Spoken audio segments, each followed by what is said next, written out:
Di awal-awal bahas Liga Indonesia dan kayaknya gue bakal dapat kuliah lagi, berarti ini sekitar 4 SKS kuliah hari ini. Jadilah raja kecil di klub yang memang dia bisa nyaman bermain daripada berada di kumpulan pemain-pemain bintang tapi nggak bisa jadi warna gitu loh. Dengan yang diinginkan oleh Boboto adalah bagaimana Persib Bandung bisa bermain dengan DNA Persib Bandung. Ini yang masih coba ditemukan oleh Boyan Hodak.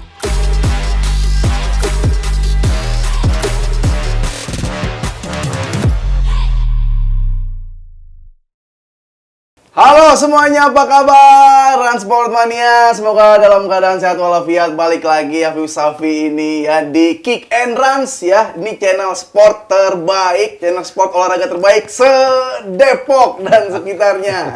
Tapi enggak, kemarin audionya agak kurang-kurang tuh. Ada suara ngomong-ngomong. Sekarang udah mantap semua, formasinya juga udah mantap lagi.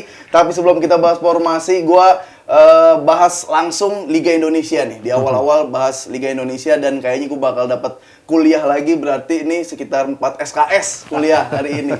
Tapi sebelumnya gue mau ngingetin terus, jangan lupa di like, comment, dan subscribe YouTube Transportainment ya. Jadi di share juga biar ada insight-insight baru dan ada info-info terbaru seputar olahraga. Nah, yang pasti gue di sini nggak sendirian, sudah bersama komentator kesayangan Transport Mania nih yang menghiasi Liga Indonesia dan Liga Inggris juga, ada Bung Supri dan Bung Adiani. Mantap. Halo. Kenapa gue dilihatin kayak gitu tiba-tiba akun? Karena gue bingung gitu loh. Apa itu? Mantap, lu nggak nanyain kabar Itu. gitu kan? Ini dia. Seminggu kan. Seminggu Kabar emang Balikpapan. susah banget nih jadwalnya. Kemana Mencoba aja? beradaptasi dengan stadion yang nanti kita pakai untuk Liga 2. Wih. Persiba dong. Ini udah mulai nunjukin bendera masing-masing nih. Kasih tahu dulu Om nih, belum tahu kalau Apa gua itu? sekarang udah direkrut di Persipan Pandeglang. Yakin? Wih, Selamat. Wih, gimana tanggapannya? Challenge gua, Challenge langsung. bisa nggak? Apa? Kasih 5 tahu. gol, 5 asis. 5. Oh, kalau gol kayaknya 5 gol, 5 asis. Gua Gol. kasih 1.000. 1 juta. Deal. Deal. Aduh, golnya agak berat. Asis gue punya killer pass kalau asis. Udah, kita lihat nanti perkembangan Liga 2, Liga 3 lagi. Nah, kita ke Liga 1 Indonesia dulu. Ini ada Persib Bandung yang akan berhadapan dengan Rans Nusantara nanti tanggal 26 Agustus jam 7 malam. Nah, tapi sebelum ke Rans dan Persib, kita bahas dulu kemarin ini ada PSIS yang berhadapan dengan Persib ya. Persib ya menang 2-1 lawan PSIS. Ada highlight nggak nih yang bisa diambil, Bung Adi dulu? Ya, highlightnya untuk Persib Bandung adalah meraih 3 poin. Ini keadaan yang untuk mereka belum konsisten bisa diraih. Masih ada beberapa kendala dari balance timnya, tapi sepertinya Persib Bandung jauh lebih nyaman, Om Supri, berlaga di luar kandang. Di luar kandang, Ini betul. membuat mereka sepertinya lebih nyaman, lebih lepas, dan result yang positif didapat justru di luar dari kandang. Iya, sebelum lawan PSS kan mereka juga menang lawan Persik Kediri kalau nggak salah. Emang yang abis ditinggalin base pada keren ya? Aduh, maaf Bung Bes, bercanda lagi. Itu, jadi ini adalah kemenangan kedua buat Persib setelah 9 laga. Nah, ini sebelum kita ke taktik-taktik, ada penampilan dari Mark Locke. Kita kan sempat singgung di awal-awal. Mark Locke kan ya banyak di perbincangan yang kadang dinamis, kadang naik, kadang turun. Sejauh ini gimana, Om Supri? Ya, kalau melihat perform Persib jelas ya untuk seorang Mark Locke yang notabene-nya sempat menjadi pemain asing, dinaturalisasi, ya saya pikir masih belum konsisten ya. Pemain asing. Toh Persib berada di level berapa?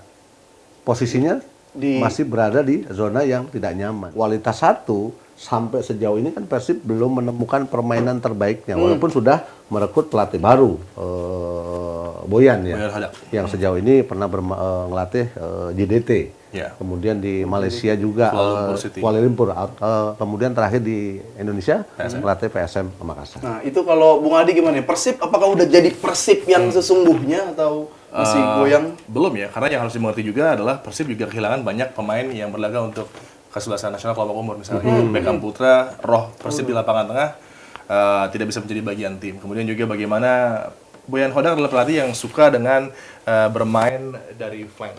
Tapi tapi dia belum menemukan siapa-siapa yang tepat di sana. Dia coba Kakang di back kanan kemarin, sepertinya cukup lumayan untuk defensif. Dan Rian pun bermain di DM kan. Nah, Rian bermain di DM. Jadi banyak percobaan karena dia pun masih harus mengenal squadnya, mengenal pemainnya, dan tahu di mana kelemahan masing-masing pemain untuk setiap posisi ini, yang masih membuat tentunya dengan tidak adanya preseason dia membutuhkan seperti yang gue pernah bilang 4-5 pertandingan kita baru bisa ngeliat Boyan dan impact-nya terhadap Persib Bandung, dan ini mulai ada progres yang cukup baik dari kemenangan kemarin menghadapi PSIS. Iya, kalau sedikit aku nambahkan, membangun sebuah tim yang solid itu tidak mudah. Walaupun kan kita ketahui bahwa Persib pemain-pemainnya kelas 1. Pemain-pemainnya bisa dikatakan bayarannya mahal.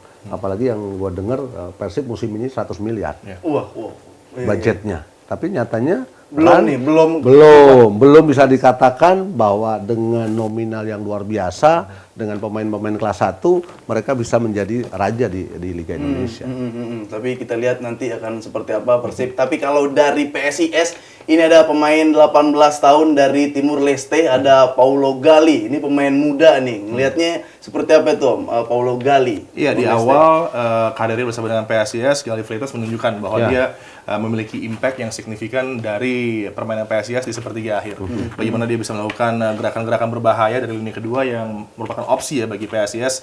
Dan memang PSIS memiliki Fortes misalnya di depan, tapi lapangan keduanya ini yang menjadi kekuatan dengan Septian David Maulana, dengan Fleitas. Mereka lebih fleksibel untuk bisa mengendalikan laga dan juga menciptakan peluang-peluang. Malah sekarang Taise sedikitnya agak terganggu kredibilitasnya ya dengan adanya Fleitas ya.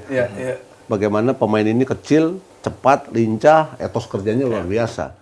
Memberi warna tim PSIS. Ada warna baru di PSIS. Nah ini tapi kalau kita lihat berkaca dari pertandingan kemarin, walaupun PSIS itu bermain 10 orang tapi masih sanggup untuk kontrol tempo gitu kan, bahkan mencetak 1 gol gitu kan. PR apa lagi nih Om buat Persib kira-kira yang harus dibenahi?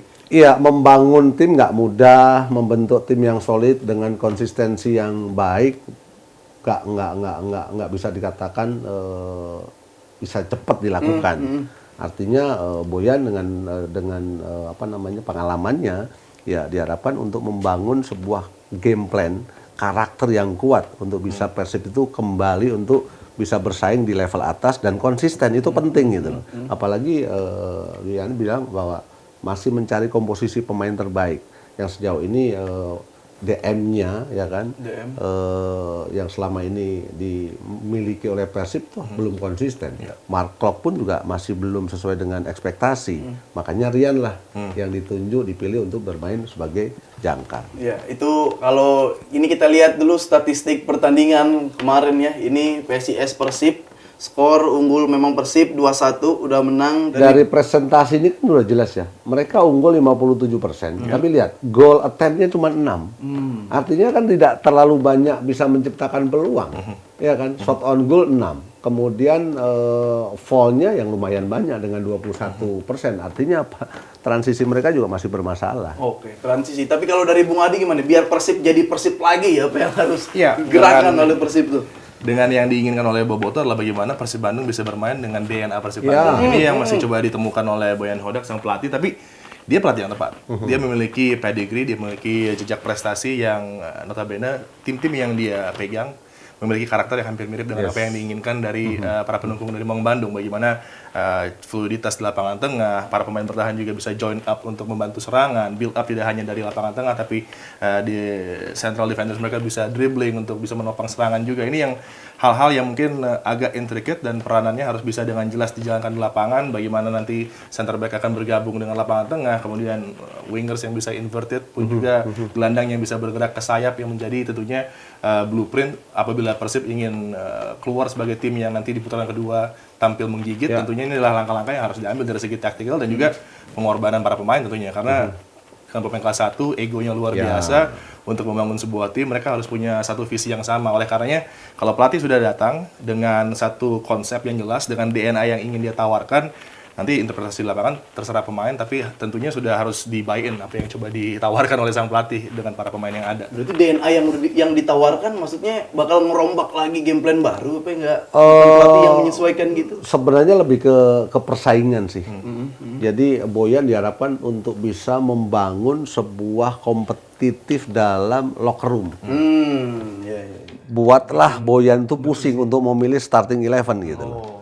Ketika etos kerjanya muncul, mentalitinya juga sangat baik ya kan, pasti memilih starting 11 diharapkan untuk konsisten. Apalagi Boboto udah nunggu nih, main di kandang selalu seri ya kan, kemudian main away ya kan, walaupun 2 kali pertandingan mereka dapat 3 poin, tapi mereka masih sulit untuk bisa mengalahkan pemain-pemain dengan tipikal seperti PSM Makassar. Ya, dan apakah bisa Boyan Hodak memanfaatkan David da Silva? Iya. Karena Ciro Alves Malah sudah dengar-dengar membuktikan. mau diganti kan. Dan dengan gantinya pun pemain-pemain yang sudah dia kenal dari Liga Malaysia kan, potensinya. Itu dia, kita akan tunggu nanti. Ini pertandingan juga sangat menarik. Nanti Persib akan berhadapan dengan Rans Nusantara. Ini Persib udah sempat kita bahas tadi. Kalau kita bahas Rans aja langsung nih. Rans kan tadi kita sempat ngobrol. Dia main tipis-tipis agak low block, tapi jangan-jangan itu serangan yang dimiliki oleh Rans. Iya, Ran musim ini luar biasa. Sudah berevolusi dengan sangat baik. Kemudian transformasinya juga top lah. Kenapa saya bilang top? Tim ini ketika bermain away sampai sejauh ini tuh belum pernah kalah. Walaupun seri, tapi yang menarik adalah bagaimana mengalahkan Madura dengan skor 3-1. Persebaya ditahan 2-2. Artinya apa? Pembelian pemain-pemain yang sejauh ini dimiliki oleh Ran sangat tepat. Mencari pemain-pemain muda yang memiliki etos kerja sangat baik. Pemain asingnya pun juga sesuai kebutuhan. Bagaimana Angelo punya kemampuan, reading the game sangat baik, kemudian bisa mengakomodir lini pertahanan yang luar biasa, dan ingat, trio atau trisulanya lini depan dari Rans itu mematikan kalau melakukan counter attack. Wah, ini seru-seru banget nih di nanti-nanti nih. Nah, kemarin juga Rans kan terakhir imbang ya lawan Dewa, bisa nahan imbang Dewa 0-0. Tapi kalau kita bicara Rans lebih dalam Arema lagi, dikalahkan. waduh, iya. Iya, Nah, tim itu pas gede semua. Iya. Jadi nggak bisa dikatakan, oh Ran mengejutkan, enggak. Enggak, ini udah ada di top. Oh, udah. Wah, Transformasinya luar biasa. Oh iya. patut dikhawatirkan. Iya. Patut dikhawatirkan. Karena itu tadi ya, ketika pre-season persiapannya sangat tepat. Ada, mungkin boleh dikatakan Rans di musim lalu mereka belum punya arah yang jelas. Tapi ketika mereka punya pelatih Almeida, mereka punya pelatih berpengalaman dan tahu bagaimana menjadi nahkoda di Liga 1 yang sangat tricky di awal-awal terutama, mendapatkan poin-poin di laga-laga yang di musim lalu mereka begitu sulit. Itu yang menjadi stepping stone. Kemudian signing yang dilakukan. Tavinho, kemudian Kiko Carnero, Meneses juga tadi yang sudah diceritakan oleh Om Supri. Ini pemain-pemain yang bisa meningkatkan kemampuan rekan-rekannya, yang membuat mereka ada di level elit, sehingga tentunya tidak heran ada di posisi persaingan papan atas. Itu yang membuat bukan lagi mengejutkan, tapi hal yang wajar karena tadi persiapan yang siap. Tapi tinggal bagaimana konsistensi karena ini masih awal. Karena kebangkitan dari tim seperti Persib, Persija di business end of the season, bukan di awal-awal. Mereka akan tampil ganas dengan 10-8 kemenangan beruntun nanti tentunya di putaran kedua. Lu nonton nggak sih Ran? Lumayan. Waktu beberapa kemarin pertandingan. menang lawan Arema. Itu Nonton dari Zidane Instastory-nya AA.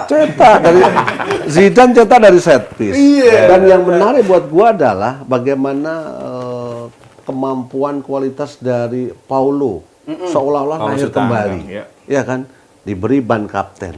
Pede Menjaga keseimbangan di lini tengah.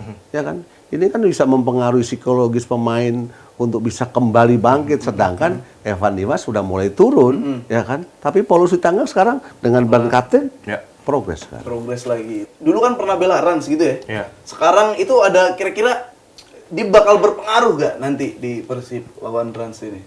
Kalau melihat musim lalu, Edo luar biasa.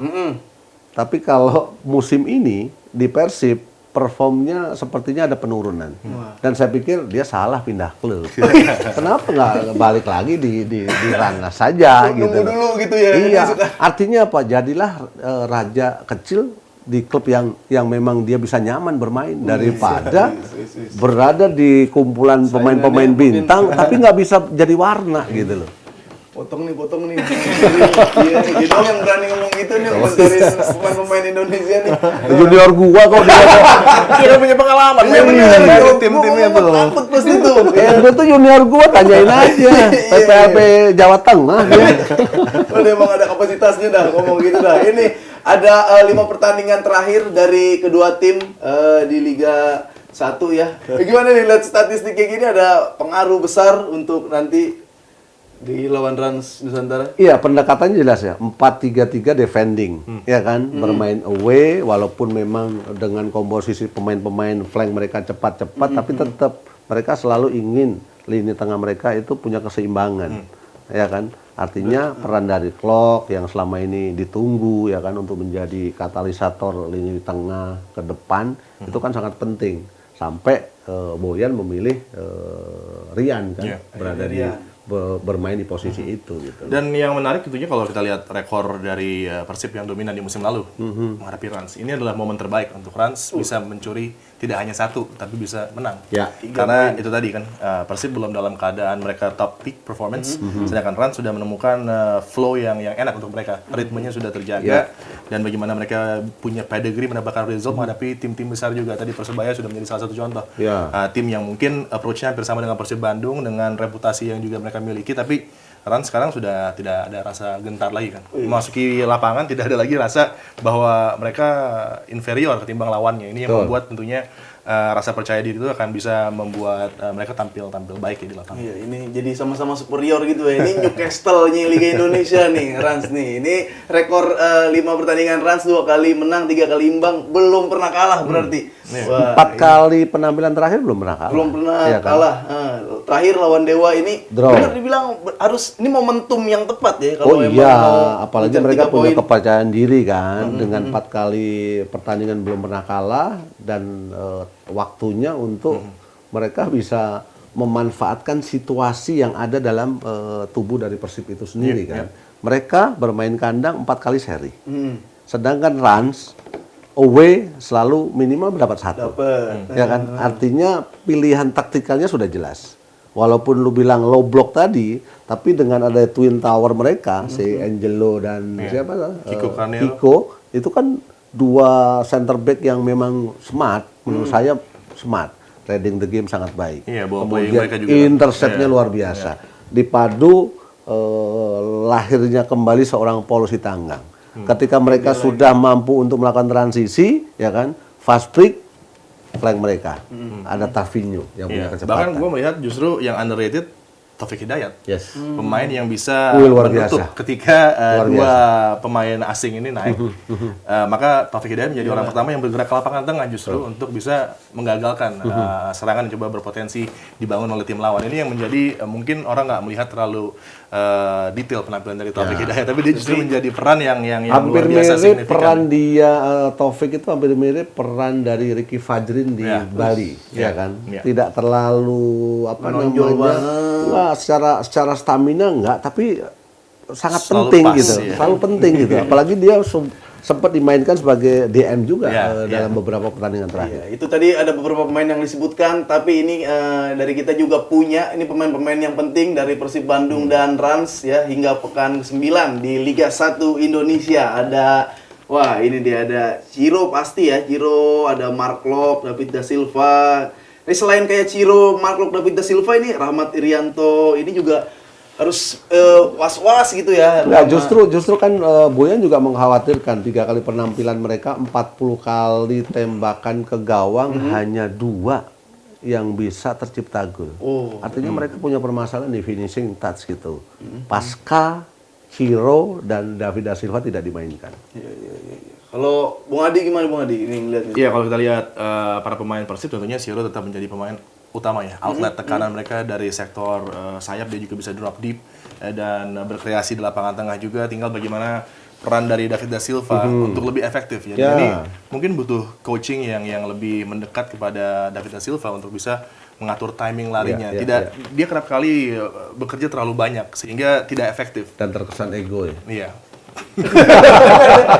Dia punya reputasi memang. Iya. Tapi mengapa Karena juga dia pernah punya pengalaman dribbling dari setengah lapangan dia cetak gol. Benar kan? Iya. Tapi ini kenapa juga mungkin ketika dia ke Pohang Steelers juga tidak berhasil.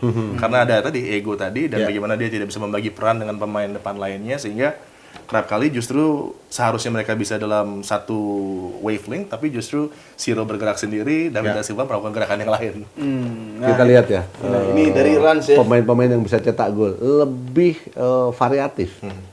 Gelandang loh ya, dia malah ya. Moroka 4 gol ya kan. Kemudian Tavinho nih. Ini pemain yang memiliki kemampuan kecepatan yang baik. Ya. Transisinya juga oke, ya kan. Holding the ball-nya luar biasa. Dipadu dengan bagaimana kemampuan pemain-pemain muda kayak Abdurrahman di sayap, ya kan. Kemudian Dalen Dokken yang sesekali juga melakukan overlap kemudian melakukan crossing. Dia udah membuat 1 assist. Yang kemarin lawan PSS. Yes. Emang kalau udah ada nama Nyonya di belakang kayak percaya kita kalau dia jago ya. Tapi belum juga ada tim yang bisa menemukan cara mematikan Mitsuru Maruoka. Yes. Tapi Mitsuru Maruoka juga bergerak seperti sekarang ini akibat peran dari Brandao.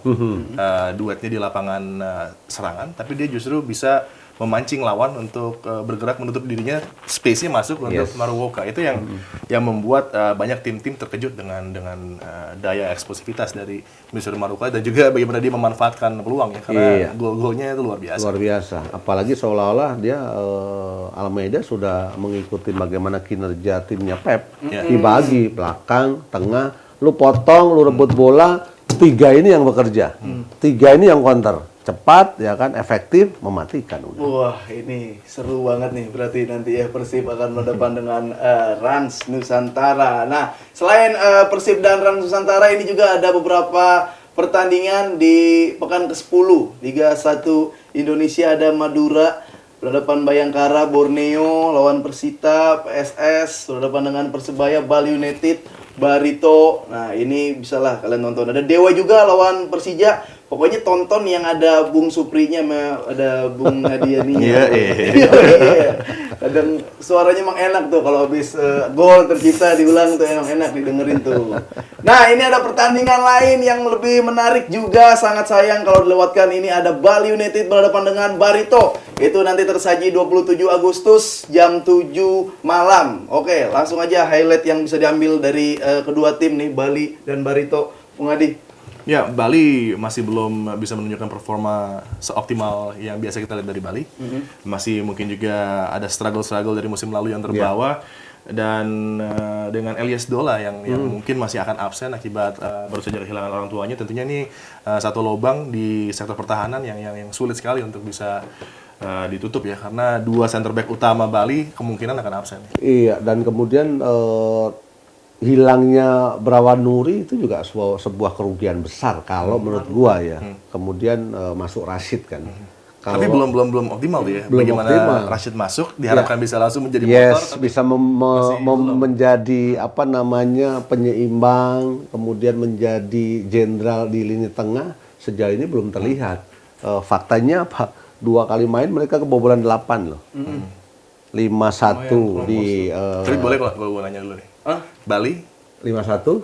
sama Om Supri mau nanya nih. Kan dia terlalu lama nih mengandalkan pemain-pemain yang ada di 4-5 musim. Betul. Dan apakah itu terlambat untuk mereka sekarang coba peremajaan, Gua pikir- terutama di lapangan tengah? gua pikir lini tengahnya tuh walaupun selalu mengandalkan Eber Besa, tapi sekarang terlihat gaya bermain Eber itu sudah terdeteksi. Ya.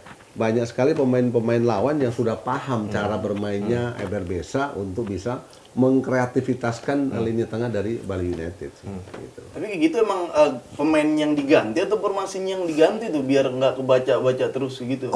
Mencari tipikal pemain sesuai game plan yang diinginkan oleh Teko. Kan kesannya kan Bali United tidak pernah untuk mengganti starting 11. Ya. Yang akan diganti adalah sisi kanan kiri. Bek kanannya, Bisa kemudian Ardi Idrus, bisa Mada Andika. Nofri, Nofri, kemudian iya. kadang-kadang bermain di belakang. kemudian didorong ke depan ya kan, hanya pinggir-pinggirnya saja. Lini tengahnya masih itu aja, walaupun sekarang Sidik Saimima ya, Sidik, ya. udah mulai bermain kembali. Emang mau jadi Madrid kali dia ada cross sama Walaupun ada istilah doncing the winning team, oke lah Iya, ya kan, iya, tapi kan harus menyesuaikan dengan lawan dan kebutuhan tim itu juga ya. Tapi ini ada klasmen sementara Liga 1 Indonesia. Nah, ini di atas masih ada Madura, Barito peringkat 2, Borneo dan Rans di 4. Nah, jadi ini Rans bukan tim-tim mengejutkan lagi nih, udah ada di radar tim superior nih ya. Kalau Rans mampu untuk meraih 3 poin, Dapat 3, Setara potensi- sama Madura. Iya. Kita lihat, ya kan? Benar nggak? Ini kan menjadi bukti bahwa musim ini luar biasa. Pembelian pemain tepat, pembelian pemain asing juga tepat. Kemudian juga perform mereka juga konsisten. Satu Itu sangat kekalahan, penting. satu kekalahan Satu dari kekalahan. 9 laga. Berarti kalau orang-orang yang bilang, oh ini masih di awal-awal pekan, masih bisa naik turun, Rans juga ntar. Gua selama ini goyang. bilang startnya akan terlihat nanti di sampai dengan pekan 10. Oh berarti habis ini nih ya. Iya, kalau sampai pekan 10 masih belum mengalami kekalahan, gua pikir Bisa terus. akan berada di level atas. Itu dia tadi komentar-komentar yang wah luar biasa, seru Lu banget. ingat nggak waktu Luis Milla masuk? Luis- Persib kalah di pekan kelima, kalau Iya, nggak salah. iya. Tiba-tiba masuk Luis Milla, ya kan? Terus Kemenangan beruntun. Akhirnya mereka berada di posisi 6. Ah, Ya kan? Sepanjang mereka bisa selalu meraih hasil minimal 1 lah di pertandingan away, ya pasti bisa akan muncul lagi nanti. Terus naik ke top 3. Ya. ya, itu dia. Emang kadang susah ditebak, tapi kadang udah bisa dilihat nih siapa yang bakal konsisten di Liga 1. Itu tadi luar biasa analisa dari Bung Supri dan Bung Adiani, dan setelah ini masih banyak yang seru-seru lagi dan masih sangat menarik, jangan sampai dilewatkan. Makanya stay tune terus di Kick and Runs. Tapi kita bukan mau bahas Chelsea yang kemarin kalah, kita mau bahas laga Super Sunday, ada Newcastle yang berhadapan dengan Liverpool. Karena Gakpo itu Tipikalnya ya. upgrade. Menurut gue tuh dia adalah seorang pemain yang mengupgrade lagi Liverpool menuju level ya itu tadi untuk bisa kembali ke Champions League dan kembali menjalankan apa yang diinginkan oleh Jurgen Klopp. Sangat sulit untuk meraih kemenangan, ya pasti diharapkan untuk diminta untuk out lah. Masa di luar negeri nggak ada kayak pelatih yang mengundurkan diri, pasti dipecat.